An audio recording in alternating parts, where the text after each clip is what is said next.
guys, welcome to our Big Brother Aftershow. I'm Kim. I'm Tasha. This is episode 22. You're down the grind. Yeah, 22.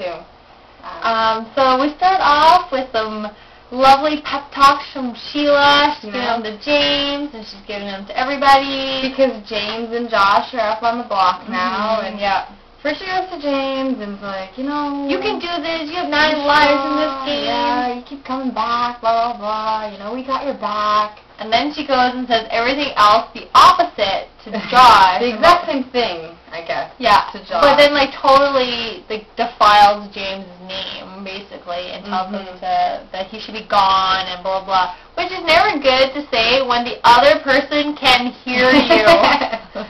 Try to keep that stuff in the dark. By the way, Sheila, I just heard everything you just said. I was standing right behind you doing this face. I've done that before, and it's awkward.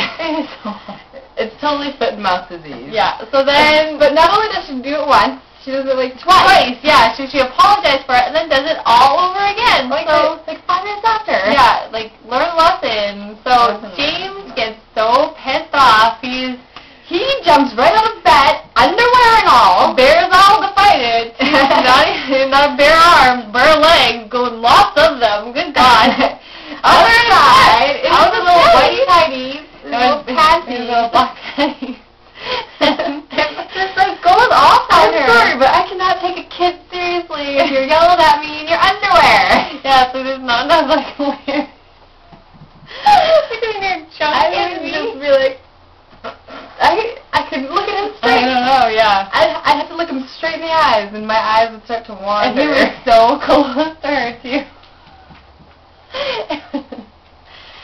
To the point where he even lost his voice because he was fighting so hard with her. And it was all because he's so upset that he is continuously put on the block, and it's like, it's part of the game. Of course he's a big target. He's a strong player. He's a strong player because he's threatening and he's always on the block. So he has to be a strong player. But, it's like, calm down about it. He's just so upset. And he's got PMS because, Chelsea is gone, and now he's starting to feel the burn of Chelsea being gone. Before, last episode, everyone's still mocking Natalie because of Matt, but it's now he can finally see where Natalie's coming from. Yeah.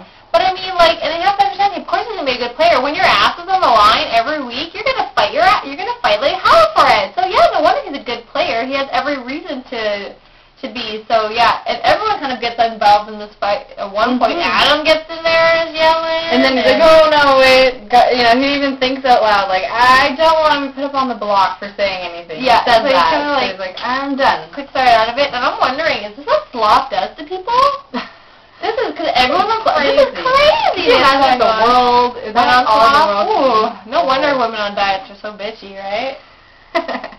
Slop? Wow. So, let's go straight into the POV challenge.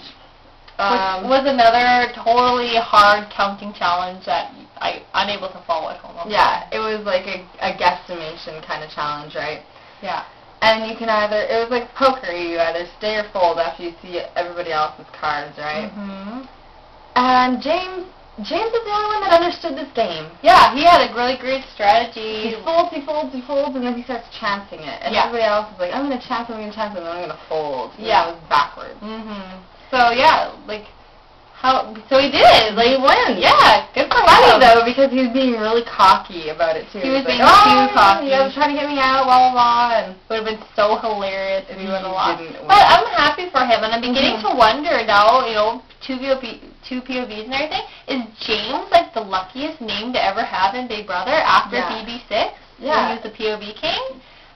He won, 6 POVs. Okay, my name changed before I get on the show, I'm telling you. No good kidding. idea.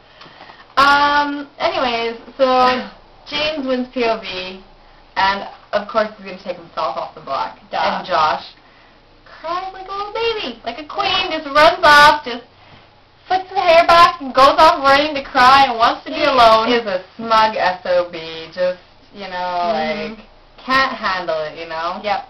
And then he has a little conversation with Sharon, because, Natalie's straight up with her and tells her that, she's same side, or different sides, so you're up on the block, right? Yeah. And Sharon cries with Josh about it because we know Josh is going home. Yep. You know, Sharon's that, like, snood and stuck up that she thinks the house likes her better than Josh. That's true. I wanted, before we get really into this, because we have lots to say about, I want to talk about James's victory dance and the soundtrack that they pulled. Like, it was pure 80s, just glory when he's like, fist pumping, and like Rocky was turning over for sure on that one. Rolling, yeah, not even dead, yeah. Too funny. Well, whatever.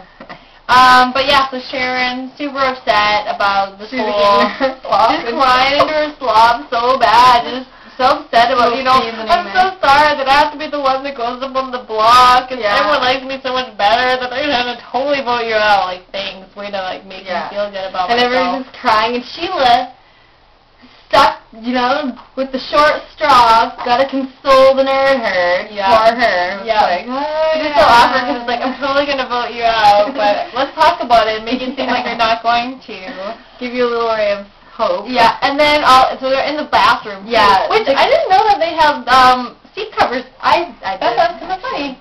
Whatever. But anyways, so Josh all of a sudden, Sheila, like, run off to the bathroom and cry. Josh goes to the storage room. And then suddenly, thank God. And then, Tyler gets fierce, let me get my crown, and get my tiara, like, and let's turn this whole thing around.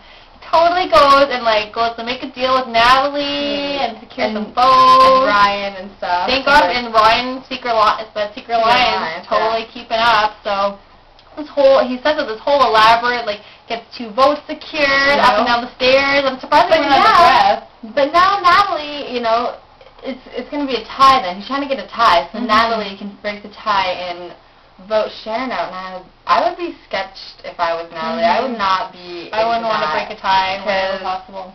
You know, then you have the house is kind of divided, and you know you're ultimately the vote, because it doesn't matter who the other 2 votes were. You get the ultimate vote too to take this person out. So it all comes to you. And you're in trouble because you're not you know, you can't compete in HOH. You're not HOH next week, so you're target. Yeah, but the whole thing goes down without anyone running out of breath from all those stairs. While they're in the bathroom, the whole thing, that's what I have to wonder, because... he's such a good friend. You gotta love him. He's so nice. He's gonna be a friend forever, and he's sitting there backstabbing you. He's like, hell, I gotta play the game, and I'm gonna get myself in here, and too bad. So that is interesting. So, nomination, or the POV ceremony. James is kind of in charge because he won POV. I don't like him when he does, these ceremonies. He's very, showy and arrogant. Yeah. Anyways, because of his and Sheila's argument earlier about backstabbing or whatever, talking behind his back and stuff, and he comes up with this whole new elaborate, speech about, you know, playing your hardest and, inspirational. I'm winning, you know, you're not winning or whatever. You're not in this game. You're not playing this game unless you're fighting, you know, to be here and stuff. And you've got to fight to be here. And it's kind of I don't know. It's kind of smug. Yeah, it was fairly inspirational too. I was moved. He was going for kind of a little stab there, but she was just like, you're right. Yeah, you are so right. Cinderella story for sure. So saves himself. Sharon up out of her seat before they even say her name once again, and on the block. And she makes the comment, she's like, oh, you know, I'm such a motherly figure, and you know, you've got to do this for your children, you just got to do this for Josh. Yeah. You know? And part of me is going to love it if they send her out the door because of that, because she's way too... You should never be trying to get yourself on the block, and I don't care. I would campaign. I would campaign the crap out of that house. Oh, yeah. And that's anyways, so we'll see who goes home. Live episode next week, or tomorrow, I guess. So, anyways, catch you guys later. Have a good one.